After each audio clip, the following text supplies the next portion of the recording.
Hello my YouTube family guys, once again welcome back to another video. दोस्तों ये है module 6 हमारे सी language का, जिसके अंदर हम लोग पॉइंटर्स के बारे में पढ़ने वाले हैं। पॉइंटर्स एक बहुत ही ज़्यादा इंपॉर्टेंट और थोड़ा सा कॉम्प्लेक्स टॉपिक हमारे सी लैंग्वेज के अंदर।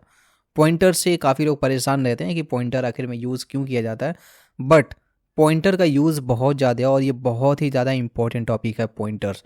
तो इस वीडियो के अंदर हम लोग पॉइंटर्स के बेसिक्स को समझेंगे सबसे पहले, फिर आने वाली वीडियोस में धीरे धीरे हम पॉइंटर के और एडवांस टॉपिक की तरफ जाएंगे। साथ में इस टॉपिक को काफ़ी अच्छे एग्जाम्पल के साथ समझेंगे ताकि आपको पॉइंटर्स का असली यूज समझ में आ जाए। मैं पूरी कोशिश करूंगा पॉइंटर को काफ़ी अच्छे से समझाने के लिए, बट उसके लिए आपको वीडियो को बहुत इत्मीनान से बैठ के देखना पड़ेगा। इसके लिए आपको इसके पिछले मैंने जितने भी सारे टॉपिक्स वगैरह पढ़ाए हैं उन सब के बारे में आपको जानकारी होनी चाहिए। वो टॉपिक्स आप अगर अच्छे से पढ़े होगे तो आपको पॉइंटर बहुत अच्छे से समझ में आ जाएगा। और अगर जिन्होंने नहीं देखा है वो सारे टॉपिक्स, जहाँ तक मैंने सी लैंग्वेज पढ़ा रखा है, वो वीडियो का सारे वीडियोस का लिंक आपको इसी वीडियो के डिस्क्रिप्शन बॉक्स में मिल जाएगा, जिसमें प्लेलिस्ट का लिंक है। तो उस पर क्लिक करके आप जाके हमारे पूरे सी लैंग्वेज के प्लेलिस्ट को एक्सेस कर सकते हो, जहाँ पे एक एक वीडियो में मैंने डिटेल में एक एक कॉन्सेप्ट को सी लैंग्वेज के बारे में समझाया हुआ है।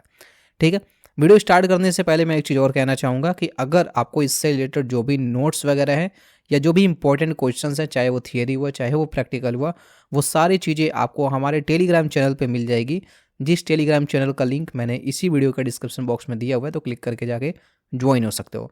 तो चलिए वीडियो को स्टार्ट करते हैं छोटी सी इंट्रो के साथ और समझते हैं इस वीडियो के अंदर आखिर ये पॉइंटर्स क्या होता है। Audio Jungle.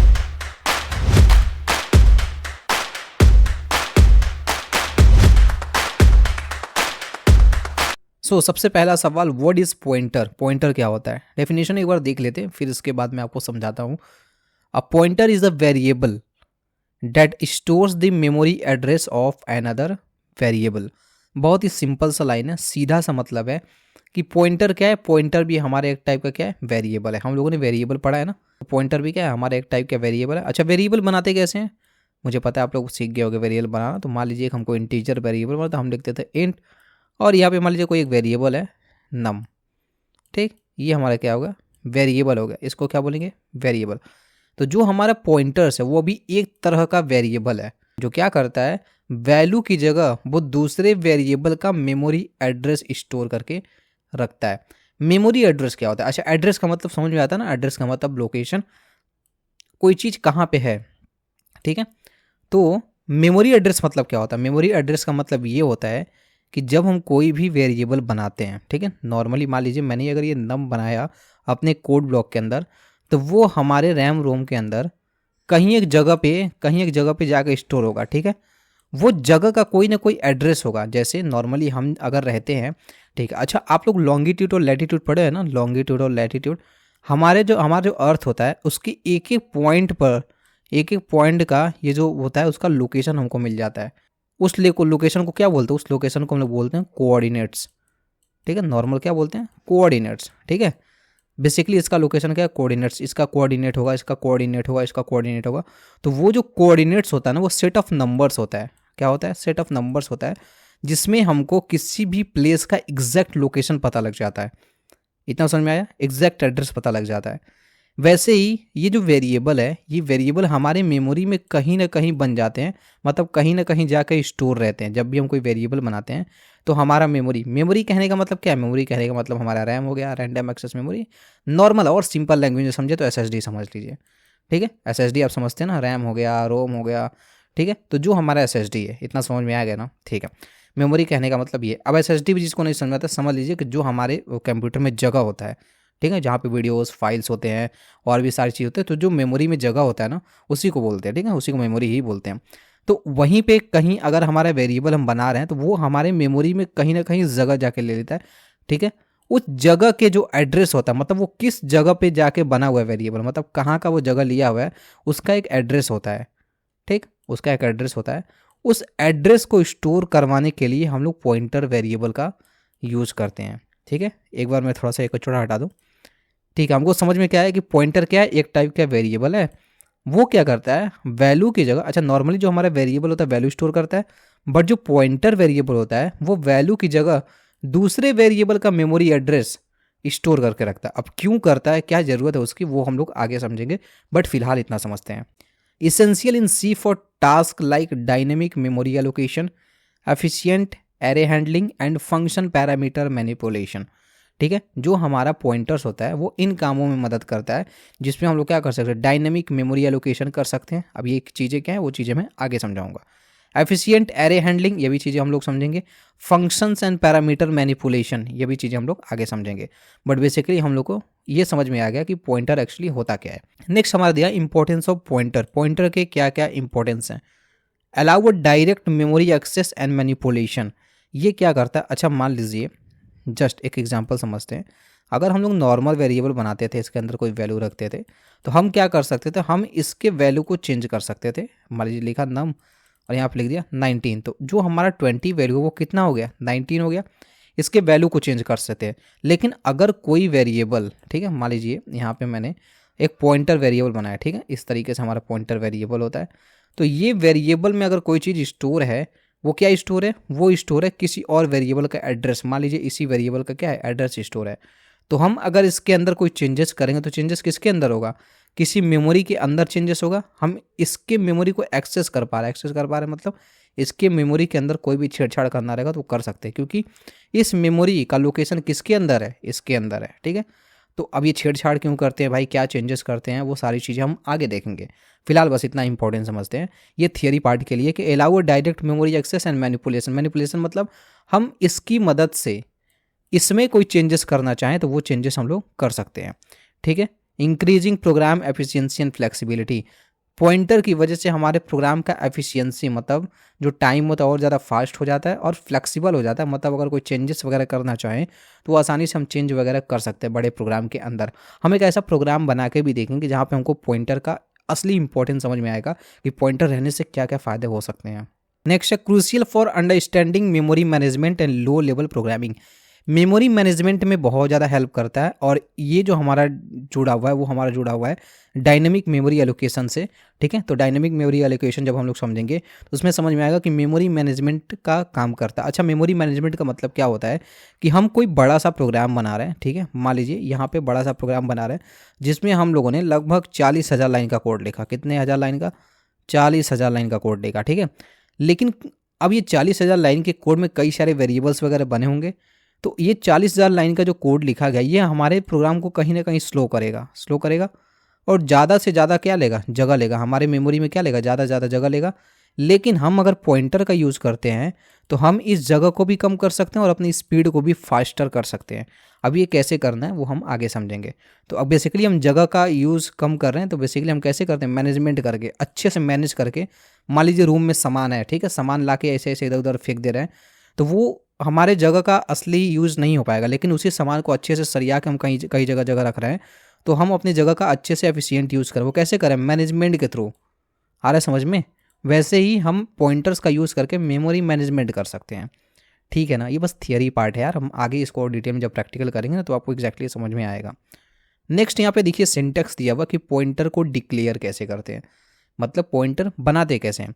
बहुत ही सिंपल है। पॉइंटर बनाने के लिए सेम हमको करना बस वही है, डेटा टाइप लिखना है अपना, जिस डेटा टाइप का हमको पॉइंटर बनाना है, और पॉइंटर बनाने के लिए पॉइंटर वेरिएबल का नाम लिखना है। बस हमको क्या करना है, ये एस्ट्रिक का सिंबल लगा देना है। ठीक है, ये सिंपल सा। जैसे मान लीजिए यहाँ पे देखिए, यहाँ पे बना हम लोगों ने क्या लिखा, इंट लिखा। अगर मैं ये हटा दूँ, ये एस्ट्रिक मैं यहाँ से हटा दूँ, ठीक है, तो हमारी ये एस्ट्रिक यहाँ पे नहीं है। ठीक, तो नॉर्मल अगर मैं आपसे पूछूँ इंट पीटीआर, क्या इंट पीटीआर हमारा क्या एक टाइप का वेरिएबल है। ठीक है, लेकिन अगर ये एस्ट्रिक लग जाता है इसके आगे तो इसी को हम बोल देते हैं पॉइंटर वेरिएबल। अगर ये एस्ट्रिक नहीं रहता तो नॉर्मल वेरिएबल, और अगर ये एस्ट्रिक यहाँ पे लग गया तो ये हमारा कौन सा वेरिएबल हो जाएगा, ये हमारा हो जाएगा पॉइंटर वेरिएबल। इसको अभी हम लोग डिक्लेयर करके भी देखेंगे।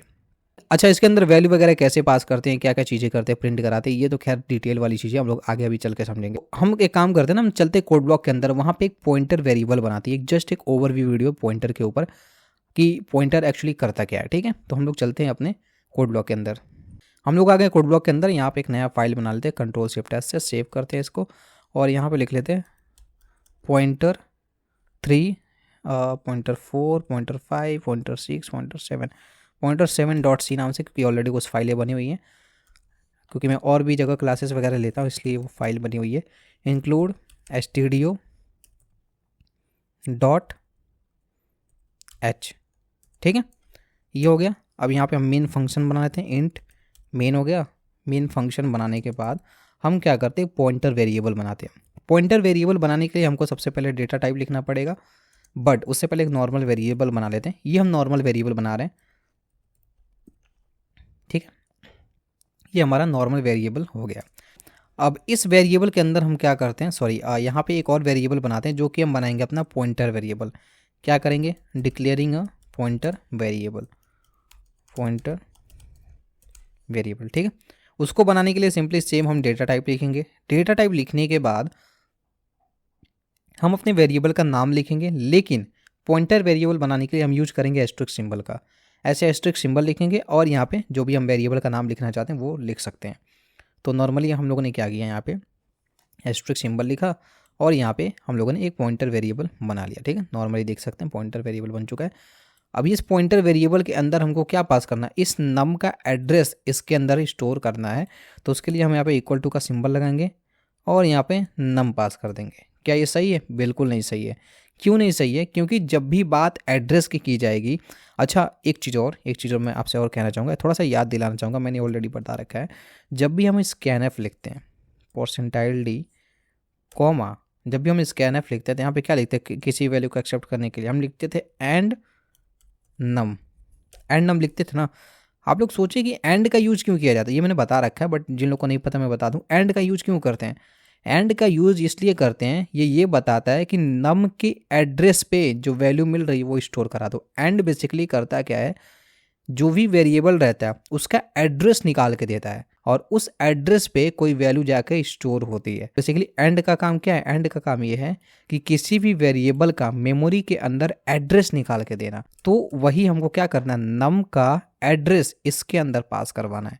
मैं फिर से बोल रहा हूँ, पॉइंटर का यूज़ क्या है, कैसे, वो सब चीज़ें हम आगे समझेंगे, बट अभी आप बेसिक चीज़ें समझो ना, क्यों यूज करना वो चीज़ें हम आगे समझेंगे, बहुत अच्छे समझने की कोशिश करेंगे, ठीक है।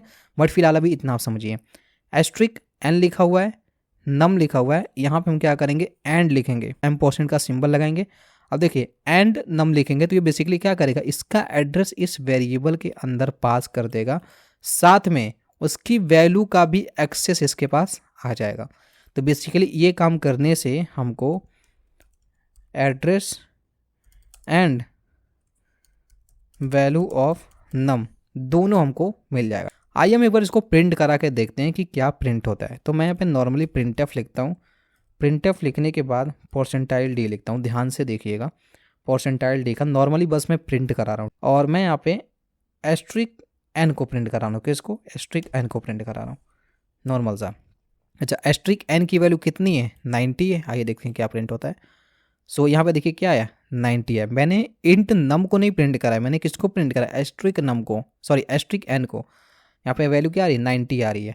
अगर विश्वास नहीं हो रहा तो मैं इस वैल्यू को अगर चेंज कर दूँ, देखिए 9000 कर दिया। अब मैं अगर रन करवाऊँ तो हमारा आंसर कितना आ रहा है, यहाँ पे 9000 आ रहा है, ठीक। बेसिकली हम क्या कर रहे हैं, ये जो हम लोगों ने क्या देखा, हम लोगों ने देखा कि जो एस्ट्रिक नम है वो इस नम की वैल्यू को अपने अंदर स्टोर कर ले रहा है, लेकिन इसके साथ साथ ये इसका एड्रेस भी रखा है। कैसे पता चलेगा एड्रेस इसका? इसके लिए हम %d की जगह %ptr सिंबल का यूज करेंगे, ठीक है। ptr symbol basically address pointer का, जो पॉइंटर है उसका जो एड्रेस है वो प्रिंट कराता है, ठीक है। तो एस्ट्रिक %d की जगह एस्ट्रिक ptr यूज़ करेंगे, कॉमा लिख देंगे और यहाँ पे हम n को प्रिंट करा देंगे, सिर्फ n को। एस्ट्रिक n जो हमारा है वैल्यू प्रिंट करा रहा है, सिर्फ n को प्रिंट करा रहे हैं। देखते हैं क्या प्रिंट होता है। यहाँ पे देखिए, यहाँ पे क्या प्रिंट हुआ, यहाँ पे अच्छा 90 यहाँ पे आया, तो मैं \n लगा देता हूँ, \n। अब इसके बाद रन कराते हैं इसको। तो यहाँ पे देखिए क्या है, 0006114E44TR, ये हमारे मेमोरी का एड्रेस है। किसका एड्रेस है? नम का एड्रेस है। अब हमको कैसे पता चलेगा कि ये जो एड्रेस प्रिंट करवाया वो नम का ही एड्रेस है? तो हम क्या करते हैं, नम का भी एक बार एड्रेस प्रिंट करवा लेते हैं। तो मैं यहाँ पे लिख देता हूँ printf लिखने के बाद मैं मैसेज पास कर देता हूँ, address of num by num variable, ठीक। यहाँ पे देखिए एड्रेस प्रिंट कराने के लिए सिंपली हम लोग वही यूज करेंगे %ptr का और कॉमा दे देंगे। कॉमा देने के बाद हमको नम का क्या प्रिंट करना है, नम का एड्रेस प्रिंट करवाना है। विदाउट पॉइंटर प्रिंट करवाने के लिए हम यहाँ पे एंड सिंबल लगा देंगे और नम। बेसिकली मैंने बताया था ना एंड सिंबल क्या करता है, इसका एड्रेस निकाल के देता है और वो एड्रेस क्या हो जाएगा, प्रिंट हो जाएगा इसकी मदद से। आइए देखते हैं इसका एड्रेस और इसका एड्रेस सेम होता है। यहाँ पे देखिए मैंने रन करवाया, ये देखिए ये हमारा जो नॉर्मल एड्रेस है, ठीक है, यहाँ से प्रिंट हुआ जो पॉइंटर की मदद से प्रिंट हुआ है। और ये वाला जो हमारा प्रिंट हुआ एड्रेस जो कि सेम यही एड्रेस है, वो किसकी मदद से प्रिंट हुआ, वो हमारे उसी वेरिएबल जो हमारा नम वेरिएबल है ना उसकी मदद से हमारा क्या हुआ है, एड्रेस प्रिंट हुआ है। तो दोनों एड्रेस सेम हो गया। बेसिकली हमको इससे पता क्या चला, ये सारी चीज़ें हम और डिटेल में पढ़ेंगे, ठीक है। अभी बस यहाँ पे बेसिक समझिए कि जो हमारा देखिए यहाँ पे क्या समझे हम लोग इतना समझे कि जो पॉइंटर उसको डिक्लेयर कैसे करते हैं, ठीक है। अच्छा, किसी पॉइंटर के अंदर कोई वेरिएबल अगर हम पास करते हैं तो उस वेरिएबल का एड्रेस, ठीक है, उस वेरिएबल का एड्रेस जो कि हम लोगों ने इसकी मदद से प्रिंट करवाया और उस वेरिएबल की वैल्यू दोनों उस पॉइंटर वेरिएबल के पास चली जाती है, ठीक है। मतलब कि उसके वैल्यू को भी चेंज कर सकता है और उसके एड्रेस में भी कोई चेंजेस करना चाहे तो भी चेंज कर सकता है, ठीक है। तो ये हमारा पॉइंटर एक वेरिएबल था जो कि हम लोगों ने यहाँ पे सीखा, डिक्लेयरिंग अ पॉइंटर वेरिएबल, और पॉइंटर वेरिएबल को यूज़ करके कैसे किसी वेरिएबल के एड्रेस को उसके अंदर पास कर सकते हैं और कैसे चीज़ों को प्रिंट कराते हैं, ठीक है। नॉर्मली आप इसको एक बार प्रैक्टिस कीजिएगा, प्रैक्टिस करके देखिएगा। इस चीज़ों को मैं फिर से बोल रहा हूँ और डिटेल में हम अगले वीडियो में पढ़ेंगे, ठीक है। फिलहाल इस वीडियो में इतना ही, हम लोगों ने पॉइंटर का बहुत ही बेसिक समझा, बहुत छोटा वीडियो रखने की मैंने कोशिश की है, चीज़ें समझाने की कोशिश की है, उम्मीद है आपको समझ में आई होगी, ठीक है। अगले वीडियो में मैं थोड़ा और इसको डिटेल में लेके जाऊँगा, चीज़ों को अच्छे से प्रिंट करवाना सीखेंगे, ठीक है। तो आज के वीडियो में इतना ही, मिलते हैं इस नेक्स्ट वीडियो में। Till then bye bye.